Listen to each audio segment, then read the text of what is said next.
What does it do, YouTube? Welcome back to another episode of Scotty Says. I am your host, and welcome to episode 135, 135, my folks. And in honor of the Rams' recent demolition, deconstruction of the Tampa Bay Bucks, and in recognition of the upcoming Thanksgiving holiday, I decided I'd give you this episode as an abbreviated holiday shorty. I just have a couple basic questions for you this episode. Well, the first question I guess I want to ask is, whose house? Whose house? No, Tampa Bay, you're not going to come up into the haunted palace and try and kick up dust. No, there was a palace massacre on Sunday Night Football. And, well, Tampa Bay and the Bake Show, well, they were the latest victims fed to the Lions at defensive front. Somebody should tell the baker that you cannot bake a quality dish in a toy oven. You can't whip up a flambe with an easy bake oven, my baker. And so, well, I like the Bake Show and everything, but he's gonna need some time away, I think. Maybe just a week or so to get his body together after that beatdown that the Rams put on him.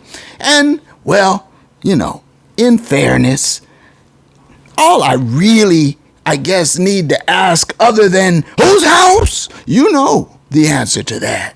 The only other question I have is this. What they gonna say now? What they gonna say now? And, I see them, these national sports media types. You know the crew, the Ferret and the Muppet and Neander and Brillo and the rest of them.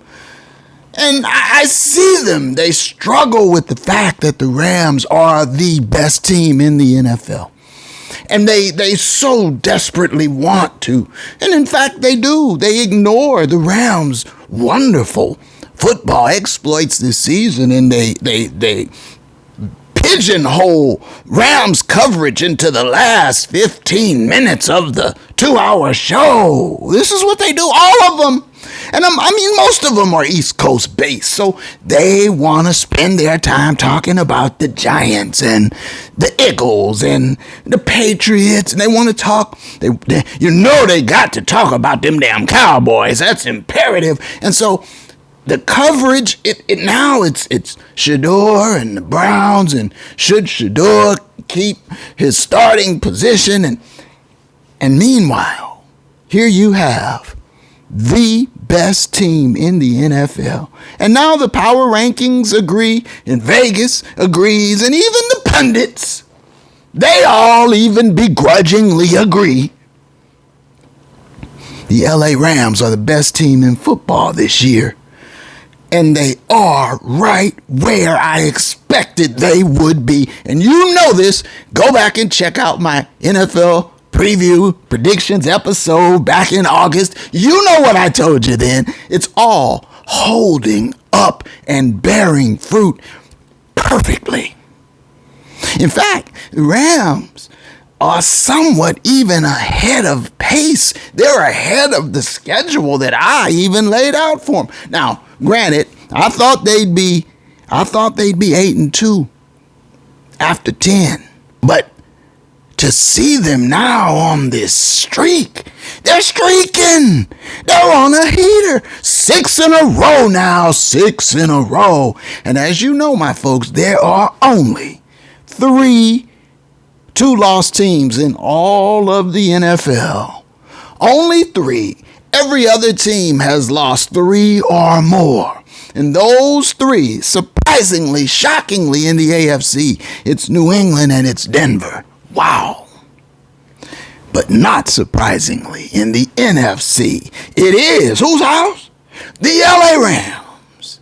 Just as I thought they would be. So, I'm quite pleased. In fact, I'm looking forward to the upcoming game against Carolina. Now, you got to be careful because Carolina, they're a little feisty, but, well, they didn't really put too much of a fight up against them damn Niners. And so, I don't see any reason why, if the Rams aren't focused, why they don't take care of business and then move on into the month of December with a sterling, with a sensational, with a spectacular record of 10-2 with 5 games left to play. And so, my friends, if you've been sailing with me from the start of this voyage of the SS Ramball, we have crossed deep water now, but the voyage has been smooth. There has been no real turbulence. And now the journey is within just a few more weeks of reaching the promised land. We're almost there now, more than 2/3 of the way through the NFL season. So here we go now. Let's just go ahead this episode and just give out a couple of, we'll give out our customary game balls and as I say, there's no real need for any type of game analysis this week. I mean, they just got them asses whooped. Tampa Bay did. It was a beat down, and I saw it coming, but I saw the haters. There's some Rams haters out there, some of the national types. And I saw them saying, I think that Tampa Bay is going to come in and upset the Rams. I'm like, no, not up in our house. No, they won't. No, they didn't. And so, it pleases me greatly to say that we are now covering the best team in football. And all they really have to do is just keep doing what they've been doing. Now, having said all that, I have to throw out a slight issue, a slight concern that I have. And my folks, this is something that has plagued the brilliant young head coach of the LA Rams for quite some time now, and it is his proclivity, it is his idiosyncrasy, it is his tendency to stray away from balance, BALANCE, and to flirt, to dance with the devil in the pale moonlight, to flirt with that disorder past happiest. And so when he does this, that is when the Rams are most at risk. And you saw it. You saw it even in a complete and utter shellacking like you saw against Tampa Bay. Because honestly, Coach, hey Coach, I think you're watching, or your emissaries. Coach, when you're up 31-7 at halftime, why is your primary tailback only get a total of 12 carries for the entire game? Coach, when you're up 31-7 at halftime, the other team is battered and broken, and their quarterback is on the sideline with his arm in a sling. Coach, why are you not practicing foundational principles of ball control, clock management, game management? Run the ball, damn it. Why don't you do it? And I fear that if you succumb to your hubris, if if you give in to your idiosyncratic tendencies in the postseason, in the playoffs, against a quality team, it's going to bite your ass, coach. It's going to get you. And so that's the only concern I have. Otherwise, the sailing has been smooth. The water has been fine. The weather has been cooperative. Everything. I feel like the Rams' biggest challenge, their biggest threat, may come from within. So, just a word to the wise, Coach McGenius. Do not eschew the ground game. Don't forget to run the ball, sir. Especially when you got a big lead and it's over at halftime. There's nothing left to prove. And by continuing to chuck it, you know what you did? I saw in the fourth quarter, you're still throwing.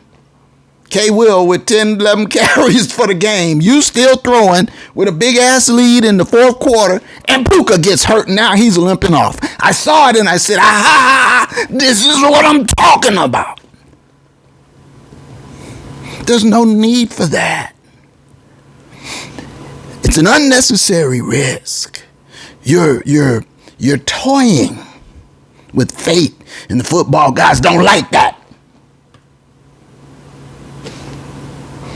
Now, having said all that, I want to give big time kudos and congratulations to the entire Rams organization. From the top down, and in specific, I want to say to Coach McWonder and the Sneedster Les. These guys have done a remarkable job. See, I've said before, I think now Coach McGenius has many qualities, outstanding to be sure, but perhaps his greatest one is he is an extraordinary motivator of men. They will follow him. They believe in him. He's a culture builder. And the vibes are right over there with the Rams. You heard Tay. They forgot about Tay. Now look at him. Look at Tay just shining. But I heard Tay say this is the most fun he's had playing football in his entire life, from little kid all the way up till today. That says a lot, and that's a testament to McWonder and the culture that he builds, and the vibes are nice and right and tight over there. And I love it. And to the Sneedster as well, to lose Aaron Donald, AD 99 the Beast, who, as it turns out, was being honored at that Bucks game, Sunday Night Football, and oh, what a tribute they paid him. But to lose him, universally considered the best defensive player in the game, for him to retire. And you know, Les the Sneedster, he had that mantra, up them picks. I remember being a little guy. I'm going down a slight rabbit hole here. But as a little guy, when I wanted to try to curse, but I didn't want to actually be in violation, I would use words that came very close and you couldn't understand really what I said. And so, for example, I might say, buck that with a B, buck that. But when you blurt that out around people and say, hey, what did you say? Buck that. Huh? What? Buck that. Buck them picks. You remember the philosophy. Buck them picks. You said. And they were throwing picks away like candy. I don't need them. You take them. For them to go from that. Remember? With the Space Cowboy, they got Von Miller and buck them picks, and they went and got OBJ, buck them picks, you know. And to go from that to building through the draft, valuing them picks. F them picks to V, value to P, protect them picks. And now look what they've done with it to rebuild that defense, to go from AD 99 to Beast retiring, and in a season essentially to rebuild that defense into what it is now, the top scoring defense in all the NFL. And you know, I've been ranting and raving about the Rams D, but they are statistically the number one scoring defense in the entire NFL. You pair that with an MVP quarterback, and let me say a couple of words about Matty.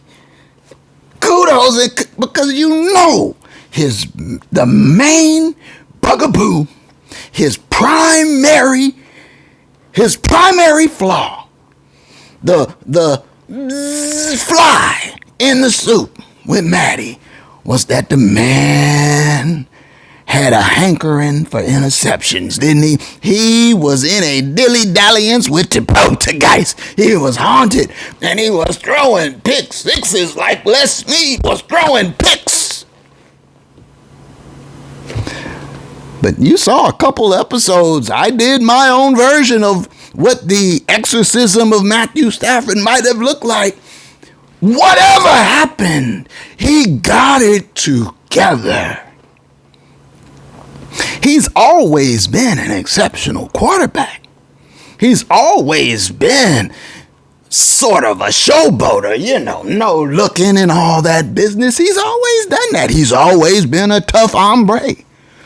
He'll come out and take a snap with his shoulder hanging dislocated. We've seen him do it.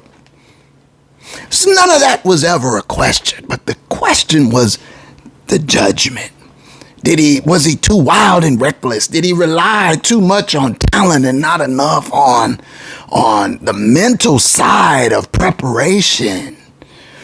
And now, maybe it's a combination of getting older, seeing the end of your football career coming at you quick. Maybe it's pairing up with McGenius. Maybe it's having all the commensurate pieces around him. Maybe it's a combination of all of the above. Maybe it was splashing some Gatorade on him. The football guys compel you.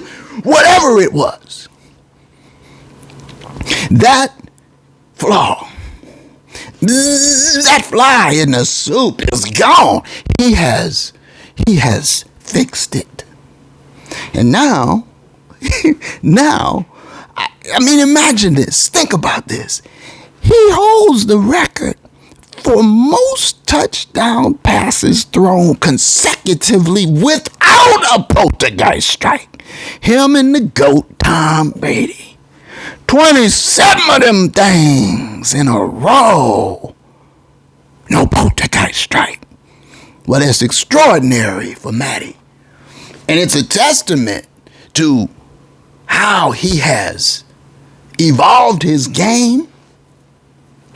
And all of that talk about his back and him not being, there being questions about whether he could hold up for the rigors of a football season, put all that to bed. This man is clear, far and away front runner for National Football League MVP. Who's house? What they gonna say now? Those are the only questions I have for you. And so kudos and congratulations going out. So let me just go ahead now at this point in time, because I said I was going to keep it down. Let me just go ahead now and hand out our customary game balls after a Rams dub. Dubs and L's and dubs. McWonder got the dub. Once again, 6 of them things in a row. Streaking. And I love it. And so, let's give out a game ball. Game ball to the aforementioned Matty from the D. Matthew Stafford, 25 of 35, 273, 3 more of them tutties, 3 more of them things, no picks as we have outlined.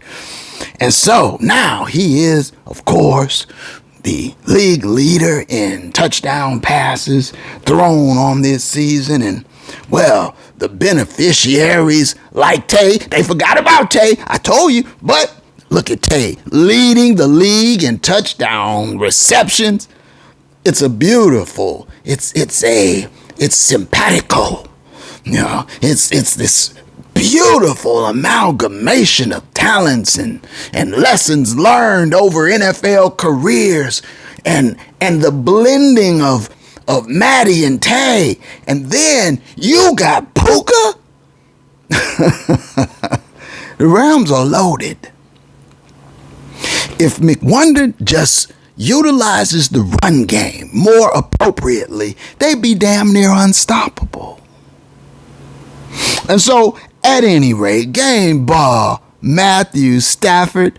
And one other thing, I hear the little national types, and I hear them talking about, well, you think if he wins a Super Bowl, if he wins another one, you think he might be, you think he'll be Hall of Fame? Listen, fools. Matt Stafford is Hall of Fame minted already. It's done. The only question left at this point is, will he be first ballot or will he have to wait a year or two? He's in. Trust and believe that.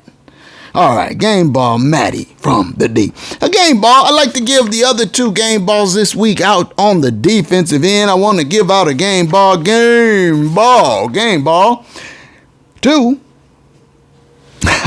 I want to give out a game ball to the land shark. That's what they call him, Kobe Durant. They call him the land shark. Game ball, Kobe Durant.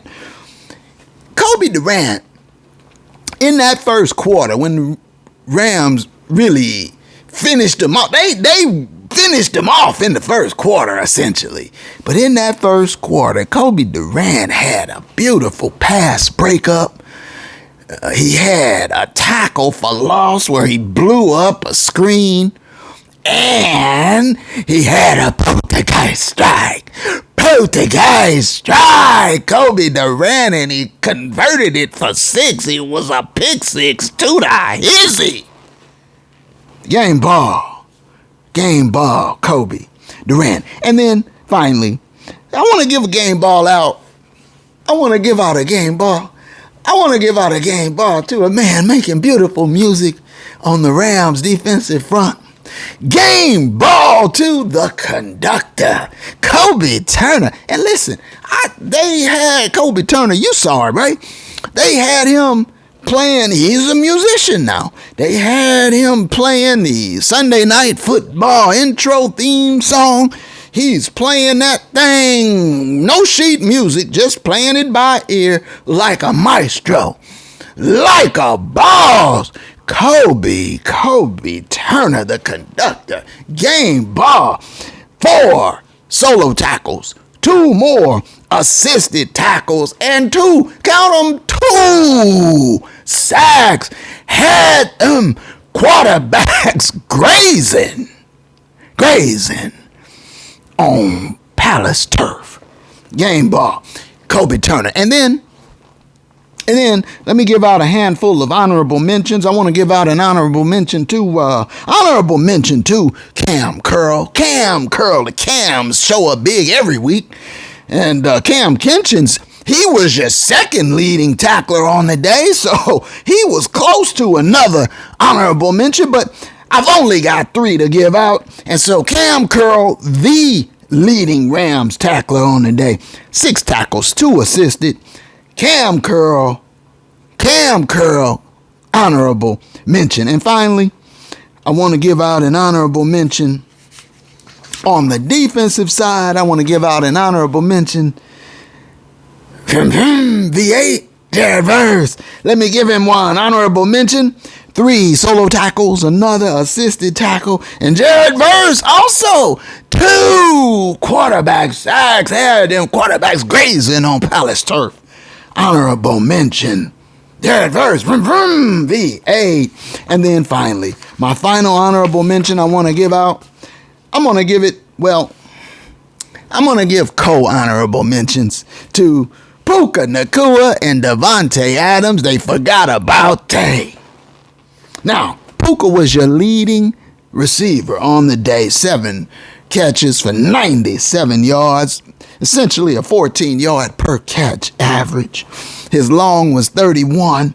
And then Devontae Tay, 5 catches, 62 yards. He's 12.4 a pop plus 2 tutties.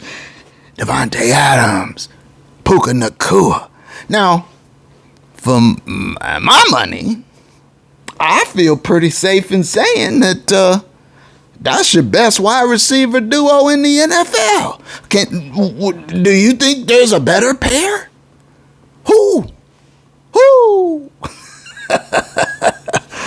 Co-honorable mentions. And so now we need to do what we must do very quickly. Let's apply the principle. Well, I can tell you right away that when you look at the numbers, well, both teams, both head coaches missed both metrics.